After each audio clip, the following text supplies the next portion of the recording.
మరియు మనిషి మధ్య తేడా. ఒక ప్రసంగం. ప్రియమైన సహోదర సహోదరీలారా, ఈరోజు మనమొక లోతైన విషయాన్ని గురించి ఆలోచిద్దాం. దేవుడు మరియు మనిషి మధ్య ఉన్న తేడాలు. ఈ తేడాలను మనం అర్థం చేసుకున్నప్పుడు మన జీవితాలను ఎలా జీవించాలో, దేవునితో మన సంబంధం ఎలా ఉండాలో మరింత స్పష్టంగా తెలుస్తుంది. మనం చూసే మొదటి తేడా ఇవ్వడం మరియు తీసుకోవడంలో ఉంది. దేవుడు ఎప్పుడూ ఇచ్చేవాడు, క్షమించేవాడు. ఆయన తన ప్రేమను, దయను, ఆశీర్వాదాలను నిరంతరం మనపై కుమ్మరిస్తాడు. మనం చేసిన తప్పులను క్షమించడానికి ఆయన ఎల్లప్పుడూ సిద్ధంగా ఉంటాడు. మన పాపాలను విస్మరించి మనకు కొత్త అవకాశాలను ఇస్తాడు. అయితే మనిషి విషయానికి వస్తే మనం సాధారణంగా పొందేవాళ్లం, కొన్నిసార్లు మరచిపోయేవాళ్లం. మనం దేవుని నుండి ఎన్నో పొందుతాం, కాని తరచుగా ఆయన దయను, మనం పొందిన ఆశీర్వాదాలను మరచిపోతుంటాం. ఇది మన బలహీనత, మనం అంగీకరించాల్సిన సత్యం.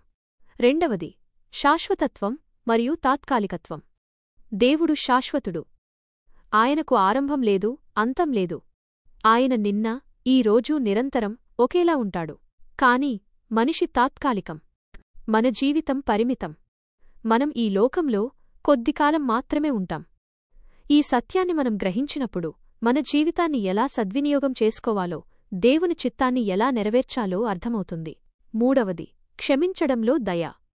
దేవుడు క్షమించడంలో అపరిమితమైన దయను కలిగి ఉంటాడు. ఆయన మన తప్పులను ఎంత పెద్దవి అయినా సరే, మనం పశ్చాత్తాపపడితే క్షమించడానికి సిద్ధంగా ఉంటాడు. ఆయన ప్రేమ ఎంత గొప్పదంటే, మన పాపాలు ఎంత ఎర్రగా ఉన్నా వాటిని హిమమువలే తెల్లగా మార్చగలడు. కాని మనిషి విషయానికి వస్తే మనం కొన్నిసార్లు ఇతరుల పొరపాట్లను క్షమించలేము. కోపం, పగ, ద్వేషం మన హృదయాలను నింపుతాయి. ఇది మనం దేవుని నుండి నేర్చుకోవలసిన గొప్ప పాఠం. ఇంకా అనుభవం మరియు జ్ఞానంలో తేడా ఉంది. దేవుడు అంతరంగ జ్ఞానం కలిగి ఉంటాడు. ఆయనకు అన్నీ తెలుసు. గతంలో జరిగింది, ప్రస్తుతం జరుగుతున్నది, భవిష్యత్తులో జరగబోయేది. ఆయన జ్ఞానం అపరిమితం. కాని మనిషి జ్ఞానం పరిమితం. మనం కొన్ని విషయాలు మాత్రమే తెలుసుకోగలం. మన జ్ఞానానికి పరిమితులున్నాయి. ఈ పరిమితులను తెలుసుకుని దేవుని జ్ఞానంపై ఆధారపడటం మనకు జ్ఞానం. చివరగా ప్రేమ మరియు దయ, రక్షణ మరియు సంరక్షణ. దేవుడు అపారమైన ప్రేమను, దయను కలిగి ఉంటాడు. ఆయన ప్రేమకు హద్దులు లేవు. ఆయన మనలను ఎంతగా ప్రేమిస్తున్నాడంటే తన ఏకైక కుమారుడిని మన పాపముల నిమిత్తమిచ్చాడు. ఆయన రక్షణ ఇస్తాడు, మనలను అన్ని ప్రమాదాల నుండి కాపాడతాడు. మనిషి ప్రేమ పరిమితమైనది. మనం సహాయం అందించగలం కాని పరిమితంగానే. దేవుడు మనకు పూర్తి రక్షణను, సంరక్షణను ఇస్తాడు.